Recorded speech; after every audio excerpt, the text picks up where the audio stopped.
Notre série de la semaine nous emmène ce soir maintenant au Japon. Partir étudier au pays du soleil levant ou y faire carrière, cela ne s'improvise pas. Vous verrez que c'est possible, mais que c'est beaucoup plus simple quand on fait appel à une association spécialisée.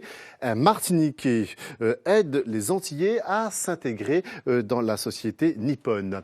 L'outre-mer et le Japon, épisode 1, c'est un reportage de nos envoyés spéciaux, Nathalie Sarfati, Massimo Bulgarelli. Osaki, le quartier d'affaires de Tokyo. C'est ici que travaille Katia Damoclès. Tous les jours, cette jeune Guadeloupéenne se rend d'un pas décidé vers son lieu de travail. Katia s'est installée au Japon il y a 7 ans, un master de droit en poche, avec l'envie de découvrir d'autres horizons. Son environnement de travail, un open space de 200 personnes. En 3 ans, Katia s'est fait une place, elle parle japonais couramment et ses supérieurs sont contents d'elle. Katia est une jeune femme enthousiaste. Elle s'investit dans le travail et elle aime les challenges. Ce parcours, Katia ne le doit qu'à elle. Elle s'est débrouillée toute seule. Quand je suis arrivée, j'avais quelques amis parce que j'étais déjà venue ici en vacances. Mais pour trouver un travail, pour trouver un logement, qu'on ne parle pas japonais, et en plus les japonais et les étrangers, il y a quand même une grosse barrière. Quand je suis arrivée, si je connaissais une association, je pense que ça aurait changé ma vie. Une association qui aide les originaires d'outre-mer à s'installer au Japon, cela existe. Il faut aller à Kyoto pour la trouver. C'est au cœur de cette ville qui incarne le Japon traditionnel que François Regina a créé la Maison de la Martinique. Ce Martiniquais a créé l'association J'imagine Japan, une structure d'aide aux étudiants.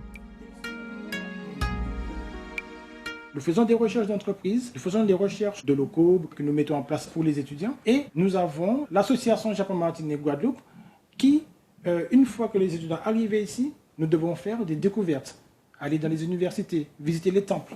Cyril a bénéficié de l'aide de l'association.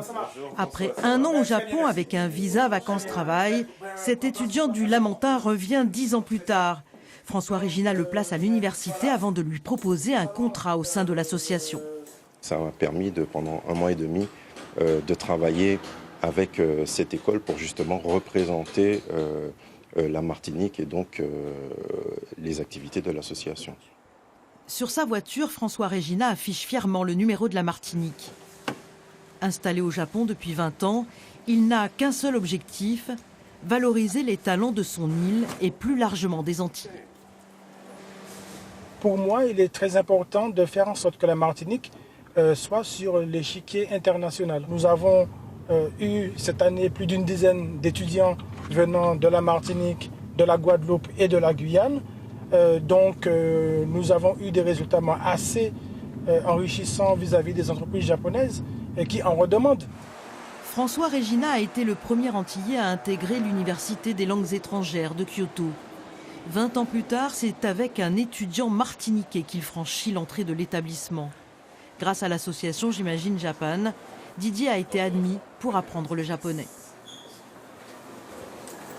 Alors nous y voici.